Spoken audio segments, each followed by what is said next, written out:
Welcome to the Deep Dive. Today we're doing something pretty special. We're taking an incredible journey way back, over 4,000 years actually, right into the heart of ancient Egypt. That's right. And forget maybe what you think you know about history just from, museums.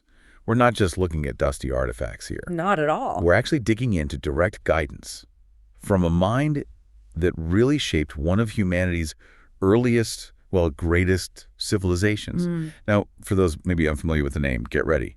We're talking about Ptahhotep. He was an ancient Egyptian vizier, a sage. A key figure. Absolutely. Yep. And he's often cited as the author of what many scholars call the oldest book in the world. It's an incredible claim, but there's substance there. Right. And this isn't just some historical footnote. We're talking about a real collection of wisdom, a guide almost on leadership, ethics, humility, self-control, justice. All the big ones. Exactly. And the amazing part is how much it still offers insights for us right now in our modern lives. Yeah. It's quite surprising. Okay, let's unpack this truly ancient yet, strikingly relevant source material. What's truly fascinating here isn't just the age, how incredibly old these teachings are. It's their profound sort of enduring impact. Yeah. I mean, to have such a well-preserved collection of practical wisdom direct from someone who is actually helping govern a huge, complex empire, that's just incredibly rare. It really is. It feels like a living guide, doesn't it? Like a foundational blueprint for living a good, effective life that has, literally lasted for millennia. It's almost like having a direct line to one of humanity's very first great thinkers on leadership and life. What a position he held. You mentioned governing. Ptahhotep lived around, 2400 BCE? Yeah. Deep in Egypt's old kingdom. Right, during the 5th dynasty, serving Pharaoh Djedkar-Isesi. And he was the vizier. Now, for anyone not completely up on ancient Egyptian bureaucracy, the vizier was basically the prime minister. The top job, essentially, after the pharaoh. Yeah, the chief administrator for the whole kingdom. He oversaw justice, managed massive resources, and this is crucial, he mentored the next generation of officials. Mm-hmm. So it was a role of immense practical power, sure, but also huge ethical responsibility. He wasn't just running things. He was kind of setting the moral compass for the state. Precisely. His role wasn't just about, managing the day-to-day. It was about establishing the foundational principles, governance, societal morality, the whole lot. Wow. And it's from that unique position, this intersection of deep practical experience and really profound ethical thinking that the Maxims of Ptahhotep came about. The Maxims, right. These teachings, originally written down on papyrus, they represent a very structured, comprehensive approach to wisdom. Not just random thoughts. No, not at all. Yeah. And the most famous example we have is the Prisse Papyrus, which isn't just old, it's remarkably intact, almost like a philosophical treatise in itself. How did it survive so well? Well, likely thanks to Egypt's dry climate, mostly. But its preservation gives us this unparalleled window into, structured wisdom literature from way back then. It's genuinely a foundational text for understanding early human thought on ethics. Like a shortcut. Exactly. It gives us a direct shortcut to being well-informed about the very origins of, ethical leadership ideas. It's just astounding. Thinking we can still read the direct advice of someone who lived over 4,000 years ago, it really makes you stop and think, doesn't it? It absolutely does. So, okay, let's maybe stop just marveling at how old it is and actually start digging into the specific practical wisdom. Because here's where it gets really interesting. The core concepts he laid out, supposedly for his son, but really for posterity, for us, they're just astonishingly relevant today. Ready when you are. Let's kick off with a principle that might feel, a bit counterintuitive, especially in our often ego-driven world. Humility. Humility and the pursuit of wisdom. A big one for him. Huge. Ptahhotep gave this really powerful instruction. He said, and I'm quoting here, "Do not be proud because of your knowledge, but consult the ignorant as well as the wise." Wow. Now, just pause on that. Put yourself in his shoes. He's the vizier, peak of power, peak of knowledge in his society. And he's advising people to consult the ignorant. Right. What kind of radical foresight is that? What does it tell us about how he understood leadership and maybe even truth itself? It's profoundly radical, isn't it? And it really speaks to a very sophisticated grasp of how knowledge actually moves forward. How so? Well, Ptahhotep isn't just saying be modest. He's actually laying out a kind of strategic imperative for leaders, for anyone, really. Okay. The true genius, I think, of that call to consult the ignorant isn't just about being polite or inclusive in a modern sense. It's recognizing that new solutions, disruptive ideas, even critical blind spots you've missed, they often come from perspectives that aren't weighed down by the established way of thinking. Right, from outside the expert bubble. Exactly. If we connect this to the bigger picture, this maxim is like an ancient blueprint for avoiding echo chambers, for challenging groupthink, for actively seeking out maybe the uncredentialed view or just someone outside your usual circle. Yeah, I think so. It suggests that true wisdom isn't some fixed state you arrive at. It's an endless process, a pursuit that demands constant openness and, crucially, the humility to learn from absolutely anywhere and anyone. That is a powerful insight and so relevant right now. It's not just what you know, but how you know it and who you're willing to actually learn from. And, closely connected to that humility, Ptahhotep put this huge emphasis on the power of truly listening. Ah, yes, listening. Vital. He saw it as a critical skill for leadership, but also just personally. He advised, if you are a leader, be calm when listening to the words of the petitioner. Don't shut them down until they have unburdened themselves. Such clear advice. It's a call for extraordinary patience, isn't it? And compassion, too. Not just hearing the words, but really creating a space for someone to express themselves fully. Absolutely. It's about the depth of truly hearing others. That phrase itself is key. It's so much more profound than just, politely waiting for your turn to speak. Which happens a lot. All the time. Ptahhotep understood that a leader, or really anyone, gains massive insight and builds incredible trust just by allowing others to fully speak their mind, without interruption, without jumping to judgment. And think about how relevant that is now. Oh, completely. In modern communication, negotiations, conflict resolution, we live in a world where everyone's attention is fragmented, right? Quick judgments are just the norm. Sadly, yes. So active listening, the kind Ptahhotep was talking about, where you genuinely hold space for someone to unburden themselves, it's tragically overlooked. But it's what fosters real understanding instead of just knee-jerk reactions. And honestly, it's desperately needed in our world today. It's practical, too, isn't it? Incredibly practical. By letting someone speak fully, you often find out what's really bothering them, not just their initial complaint. That lets you address the root cause, not just the symptom. That focus on deep listening is a perfect bridge, actually. Because from understanding others, Ptahhotep's focus also turned inward. To self-mastery. Exactly. He recognized that real power, true authority, stemmed from mastering oneself, especially when facing our most, let's say, volatile emotion, anger. Ah, anger. Yes. He taught, essentially, that a wise person controls their temper, while a fool is quick to fly off the handle. This wasn't just about, good manners. It was fundamental to maintaining inner authority. Indeed.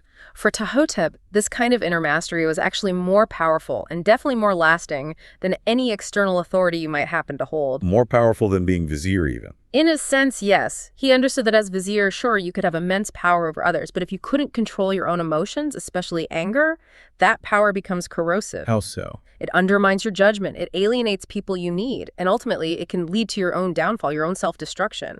He saw uncontrolled anger as a direct route to bad decisions and broken relationships, both personal and professional. So it connects to modern ideas, too. Directly.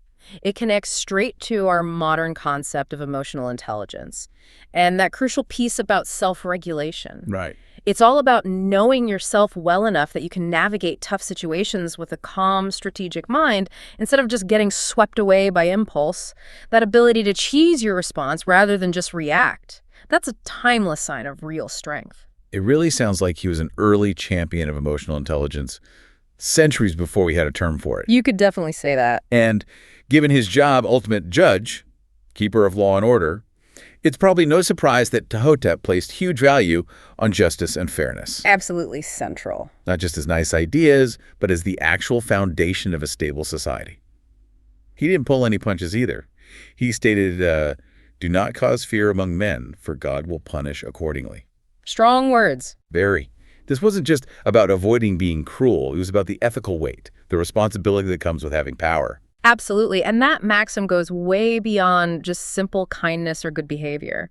It actually positions justice as the fundamental bedrock, the thing any thriving society must be built on. Can't function without it. Right. Ptahhotep knew that a kingdom, or any community really, just couldn't last if its leaders ruled through terror or arbitrary power. Sure, instilling fear might get you compliance short term. But it doesn't last. No. It erodes trust, it stifles creativity and innovation, and eventually it just leads to resentment, instability, maybe even revolt. So leaders should serve. That's the principle. Yeah. Leaders should serve, not dominate. Their power is a kind of sacred trust. And this raises an important question for us today, right?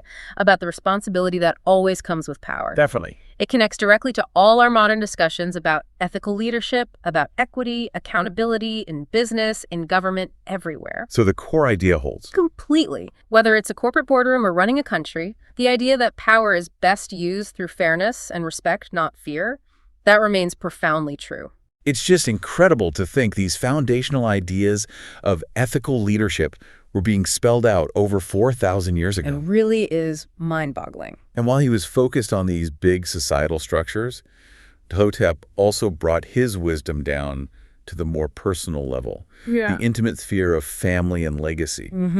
He didn't neglect that. No, he reflected quite a bit on the importance of family life, showing deep respect for elders, and also the vital act of passing on wisdom, passing it down to the next generation. Yeah. He really saw wisdom as something precious, something to be cherished and inherited, like a continuous thread through time. Yes, exactly. His maxims weren't just, a rule book for how to behave in your official job. They were meant as a comprehensive guide, a guide to living harmoniously across all parts of life. Holistic, almost. Very much so, with yourself, with your family, your community, even with the divine or the natural order.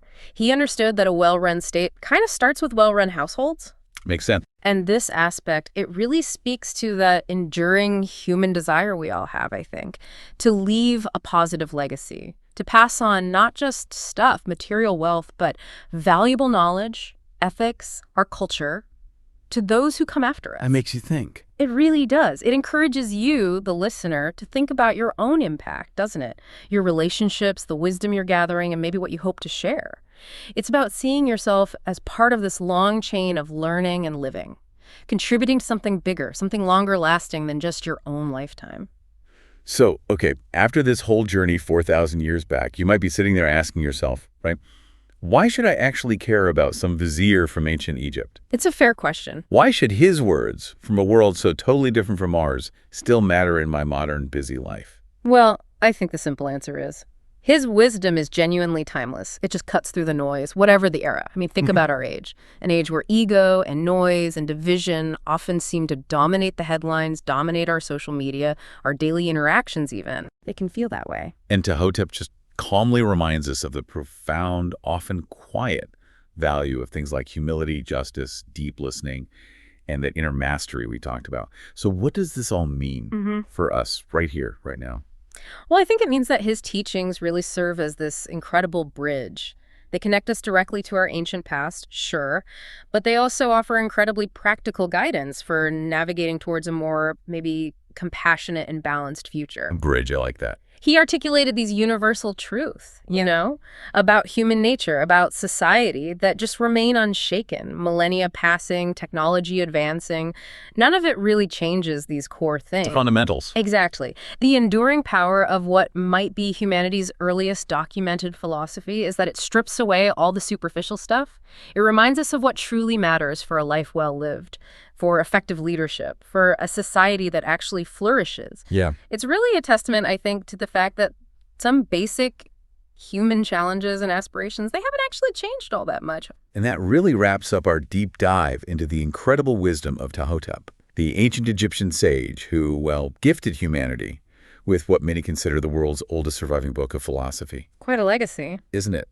We've touched on his groundbreaking ideas about humility, the strategic power of listening, that crucial role of self-control, the bedrock of justice, and the enduring importance of family and legacy. It's just astounding how relevant his words still feel, how clear and actionable they can be. So I'd encourage you, listening now, to maybe reflect on which of Ptahhotep's maxims resonated most with you today. Was it that radical idea of consulting the ignorant? Or maybe the listening part.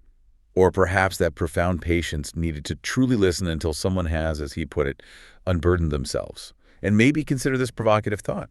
How could applying just one of Ptahhotep's maxims, say, being calm and really listening, like he advised for petitioners, how could that potentially shift the difficult conversation or interaction in your own life, maybe even this week? Because these aren't just, dusty historical curiosities you admire from a distance. No. They really are practical, potent tools.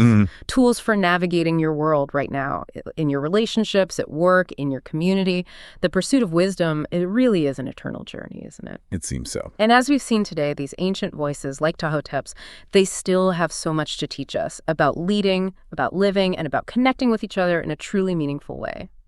Thank you for joining us on this pretty extraordinary journey through time.